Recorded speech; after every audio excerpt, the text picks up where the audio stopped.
jaws, grabbed the big one in the midsection, shook him, shells cracked, pieces flew. You can do it, little guy, we yelled. That's it, gouge him in the eye. No fair, biting off his leg. Oh shit, that's his guts leaving now. The smaller beetle fell in. The bigger beetle ate it up.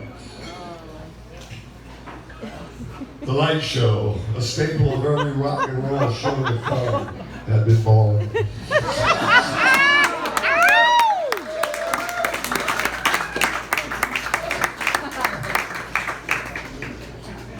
We were in a whole new racket. Yeah.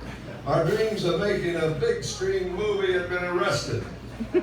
We put our efforts into another Saturday night show. Yeah. Paul Foster drew up a generic blank black and white poster. Can you pass the acid test? The happeners are likely to include the Fugs, Allen Ginsberg, and Mary Pranksters, Neil Cassidy, the Grateful Dead, Roy's Idiopics, movies. We added a new twist to the show. Not only to name the acid test, but an admission, $1.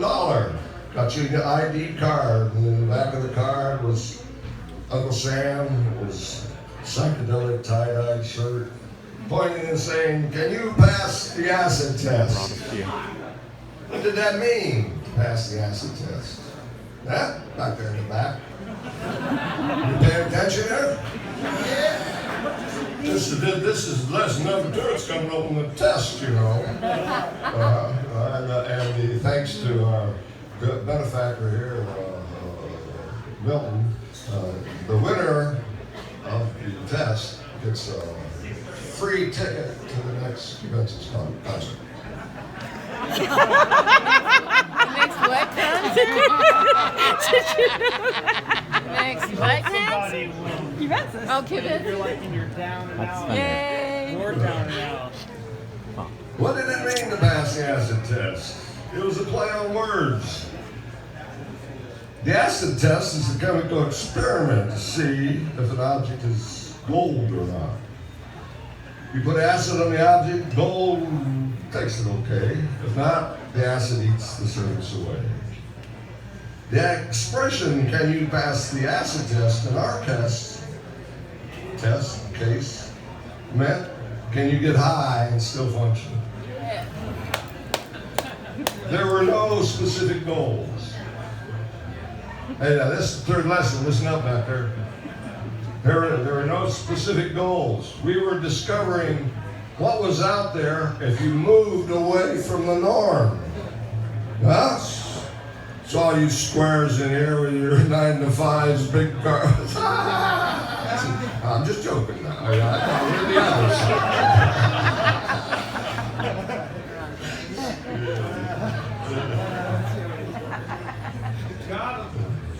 The Grateful Dead played the music that was in the air. The vibrations stirred up by the participants. As Kesey said, the Dead were supple enough to read the notes written on the wall. It's like a magic trick. When it happens, there's a crack in your mind. You know it's a trick, but you can't figure it out. And the crack lets in the light. He opens all the possibilities. And that's what puts you in touch with the invisible. Open those possibilities. Make it up as you go along. The invisible waits.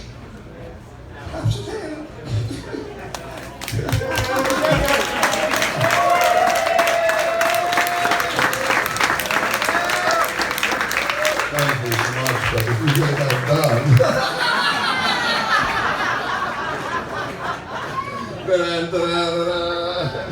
I was kidding about midnight, didn't you?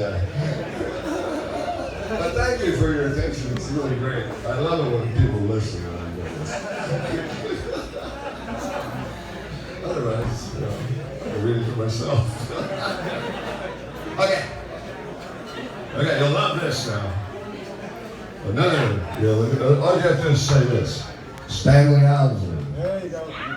Whoa, we're at the acid test still. Yeah. Stanley Owsley hit the Kool-Aid hard. He was pretty calm till the dead jammed out in a long riff that brought Owsley to his feet, dancing like a puppet on strings pulled by a crazy jerk-off. He pushed the wooden chair across the floor. The feet of the chair screamed. He lifted the hair, changed the pitch of the scream. Glided the chair. He guided the chair. He played the chair to the beat of the band, the dead.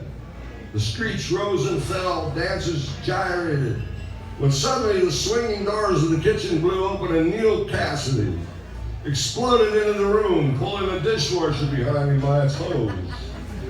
Until he was alongside Owsley and he joined the chair screeches were gurgles and squirts of waters as he blew into the hole, agitating the water in the bottom. The band rose to perilous heights. The screeches grew frantic. Cassidy's voice hurrahed the gurgles. Fried and frenzy, hurried and scurried. Laughter made me learn. Splash, splash, splash, splash. No doom in the room.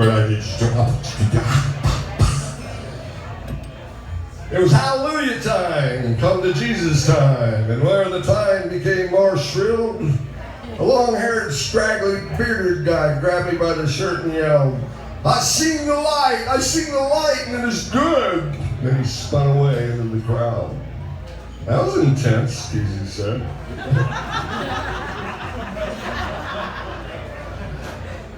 Like a fire in a circus, I said, but that guy put it out by spitting all over my face. When the light of dawn lit the surface of the room, Keezy and Jerry and Phil and I stood on the porch and smoked a joint. I slapped Phil on the back. Quite a night, eh? Just like the big time. This is the big time, Phil said. We could cut a shark-busting record. Tart, that's halfway between a record and a tape. It's still kind of futuristic. I want you to be ready when the stop opens. You can get in. I might have something on the table while you're enjoying my life. Where was I? Oh, we taped the whole thing, Keezy said. We could press and release a record tomorrow. Yes, said Jerry. And a year from now, we'd be recording a Things Go Better with Coke commercial. Cracked us up. I swallowed the roach and we split for home. Walked away from another one, Cassidy said. Over the years, people would ask Keezy, whatever happened to that movie? His answer was always the same. We were arrested. Movie makers heard him and say, hey, we can make that movie. And Keezy would say, go ahead. They boxed up the boxes and boxes of films and tapes. A few months later, Keezy would go out on the porch to get the paper, and all those boxes were piled on the floor. Many have tried to climb that mountain, and all have failed, he said. That left it up to us. All of us. Yeah. Unless you want me to go on tomorrow, I'll quit.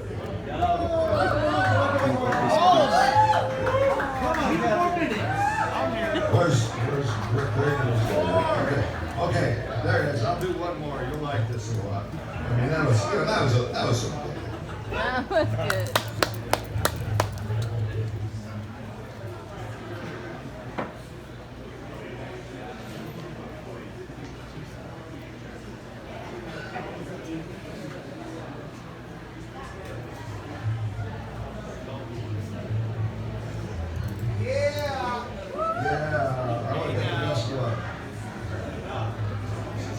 This one, so I want you to do it. Thanks for coming to California, Ken? Oh God, I love to come Yeah. down here. That's our vacation place down here. Yeah, on the ocean. That's because in 1966, when we took the bus down into Mexico, Kesey was running from the law because he had jumped his bail and was in Mexico. So we joined him up down there and we lived for 6 months down in Manzanita, way down, right on the beach. Wonderful. Yeah. So I got hooked. So now I live in Oregon, and you can't swim in Oregon, it's freezing ass cold. So you know, they said, "What do you want to do, Ken?" I said, "I want to go down to Acapulco or somewhere and swim in the Pacific Ocean." They walk away. Not coming through. Okay.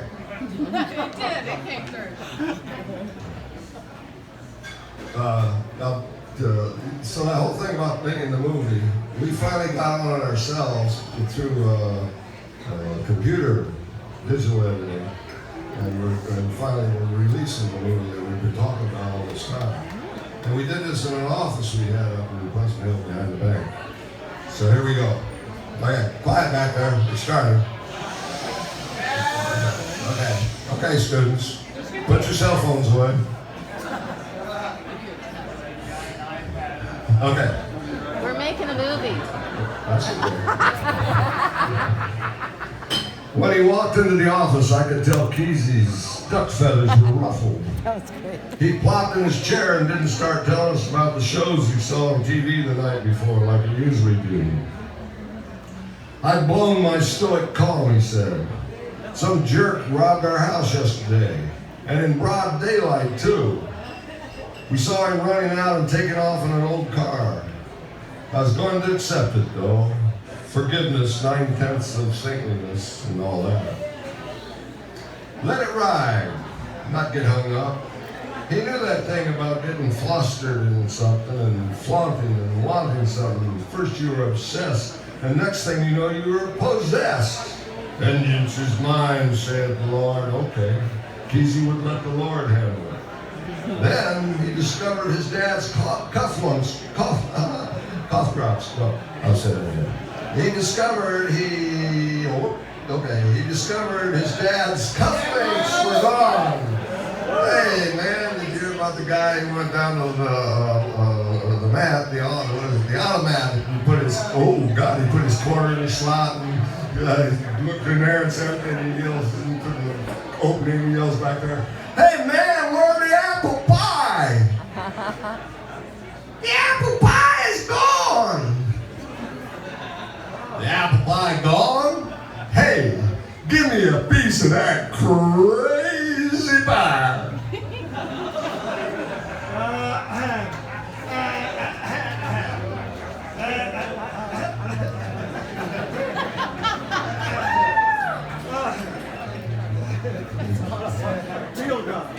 It's gotta be an inside story, right? So his dad's cufflinks are gone. They were stolen too.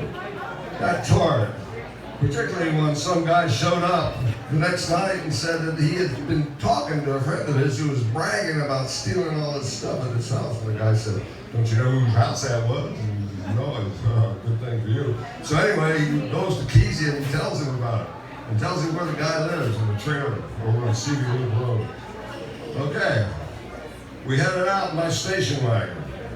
My son Simon was in the back seat with the wooden broom handles sticking up. Someone might take that for a rifle. I grabbed the walk-around phone and held it to my ears. It could be a walkie-talkie. The trailer was there just as described. A real speed freak dump. Old cars and rusted auto parts scattered in a seedy lot. Sag, mildewed, single wide. Kesey got out and I followed the phone. Ready to call. Didn't even work. The path was lined with canning jars filled with rocks. Kesey banged on the door. No answer. He pulled it open.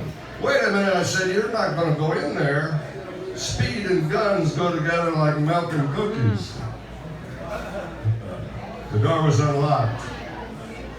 "Oh." First he says, "Not an African person." I could see him banging around inside. Across the street was movement in the curtains of an old house. I was getting antsy and about to yell at him when he stepped outside. I found them. He opened his hand, showing the cufflinks.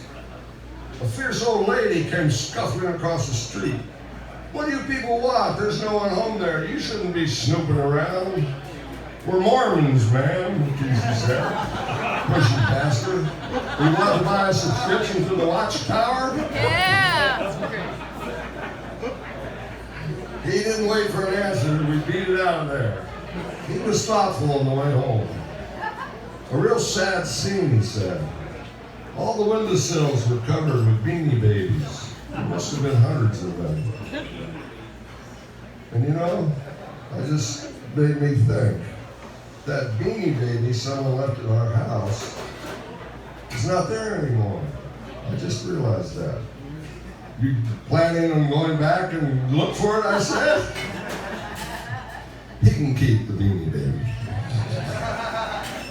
Okay?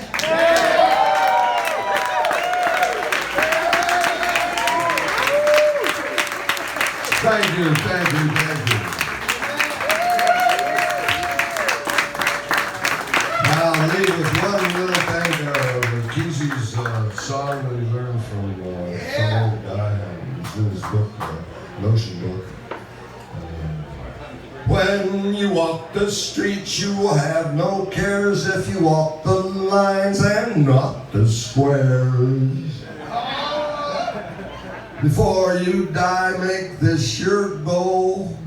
Watch the donut, not the hole.